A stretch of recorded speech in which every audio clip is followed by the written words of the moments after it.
ٹھیک ہو گیا. اچھا اگلا سوال علی بھائی کہ کیا لڑکی کے پیریڈز کے دوران اس کا نکاح ہو سکتا ہے یا اس کا پاک ہونا ضروری ہے؟ یہ پاک ہونا کوئی ضروری نہیں ہے، وہ پاک ہی ہے پہلے ہی. میں نے پہلے بھی کئی دفعہ عرض کیا ہے کہ یہ جو جنابت ہوتی ہے، کسی پہ غسل فرض ہے، یہ حکمی نجاست ہے، حقیقی تو ہے ہی نہیں ہے. صحیح بخاری و مسلم کی متفق علیہ حدیث ہے. سیدنا ابو ہریرہ کہتے ہیں مجھے یعنی نائٹ فال ہوا احتلام، میرے پہ غسل فرض تھا اور میں گھر سے نکلا نبی علیہ السلام کے ساتھ چہل قدمی کرنے لگا، مجھے اچانک یاد آیا میرے پہ تو غسل فرض ہے، میں تو ناپاک ہوں. میں کھسکا جا کے غسل کیا، واپس آیا. اس نے فرمایا کدھر چلا گیا تھا؟ کہ یا رسول اللہ ناپاک تھا. فرمایا مومن تو ناپاک ہی نہیں ہوتا.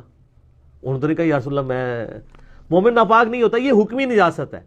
حکمی نجاست اس لیے ہے کہ نماز کے لیے نجاست ہے. بغیر وضو کے جو بیٹھا ہوا ہے کیا وہ نجس ہے؟ لیکن نماز کے لیے نجس ہے. نماز میں داخل ہونے سے پہلے اس نے وضو کرنا ہے. بغیر غسلہ شخص بھی کوئی نجس نہیں ہے، نماز کے لیے نجس ہے. ٹھیک ہو گیا. اس پہ میرا یوٹیوب پہ کلپ بھی ہے، کیا غسل جنابت کو ڈیلے کر سکتے ہیں. اسی طریقے سے صحیح بخاری اور مسلم کی متفق علیہ حدیث ہے، اما عائشہ کہتی ہیں میں حالت حیض میں تھی اور نبی علیہ السلام اپنا سر مبارک میری گود میں رکھ کے قرآن پڑھا کرتے تھے. اس سے بڑی اور کیا بات ہو سکتی ہے؟ صحیح مسلم میں حدیث ہے کہ نبی صلی اللہ علیہ وسلم مسجد میں تھی اور میں حالت حیض میں تھی.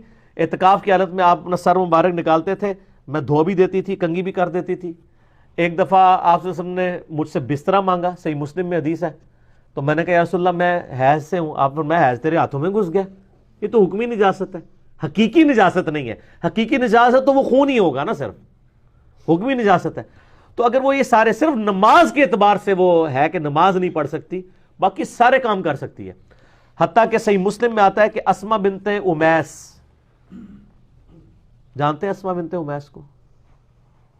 حضرت ابوبکر صدیق رضی اللہ تعالیٰ عنہ کی بیوی تھی. صحیح مسلم میں آتا ہے کہ جس سال حضور صلی اللہ علیہ وسلم نے حج کیا اس سال یہ بھی حج میں ساتھ تھی. تو ان کے ہاں محمد بن ابی بکر کی ولادت ہوئی. حضرت ابوبکر صدیق کے بیٹے کا نام تھا محمد بن ابی بکر. وہ اسما بنت امیس سے تھے. حضرت ابوبکر جب فوت ہوئے تو حضرت علی نے پھر اسما بنت امیس سے شادی کر لی تھی اور محمد بن ابی بکر کی ساری پرورش حضرت علی نے کی ہے. اسی لیے وہ جنگ جمل میں حضرت علی کے ساتھ تھے اور حضرت عائشہ کو اپنی بہن کو جا کے سمجھاتے تھے. تو یعنی یہ جو حدیث ہے اس میں الفاظ ہیں کہ وہ اسما بنت امیس تو نکلی تھی حج کے لیے. آپ نے فرمایا غسل کرو اور اپنا وہ کپڑا لنگوٹی باندھ لو اور حج کے سارے ارکان جو ہیں وہ پورے کرو، سوائے جو ہے وہ طواف کعبہ کے، باقی سارے ارکان پورے کر لو حج کے جتنے آئیں گے. اس طریقے سے بخاری مسلم میں آتا ہے کہ اما عائشہ کو پیریڈز آ گئے تھے حج کے دوران ہی. تو آپ صلی اللہ علیہ وآلہ وسلم نے ان کو کہا کہ طواف کعبہ کے علاوہ سارے کام کر لو. تو یعنی حج کی بھی ساری ایکٹیویٹیز پرفارم ہوں گی طواف کعبہ کے لیے، چونکہ مسجد میں جانا پڑتا ہے اور وہ خاص ایک عبادت ہے جو بغیر وضو کے نہیں ہو سکتی. اچھا صفا مروہ کی صحیح ہو سکتی ہے، حائضہ عورت بھی کر سکتی ہے، بغیر وضو والا بھی کر سکتا ہے. صرف طواف کا پروٹوکول وضو ہے کیونکہ وہ صفا مروہ مسجد کا حصہ نہیں ہے. ابھی انہوں نے خیر حرم میں اس کو داخل کر دیا ہوا ہے، اس لیے آج کل کا مسئلہ ذرا ڈیفرنٹ بن جائے گا کہ انہوں نے اس کو ڈکلیئر کر دیا ہوا ہے. ادروائز جو ہے نا وہ باہر ہی تھا. تو اب اگر وہ حیض والی عورت حج کے سارے اراکین کر سکتی ہے، صرف نماز والا ایشو ہے یا طواف کعبہ کا، تو نکاح والا تو ایشو ہی کوئی نہیں ہے. تو یہ کوئی اتنا ایشو نہیں ہے، وہ کر سکتی ہے.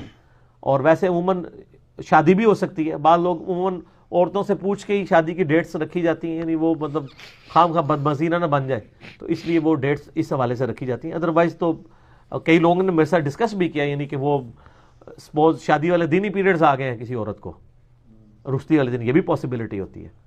تو کوئی مسئلہ نہیں، ہو جاتی ہے، رخصتی بھی ہو جاتی ہے سر اور نکاح بھی ہو جاتا ہے، کوئی مسئلہ نہیں.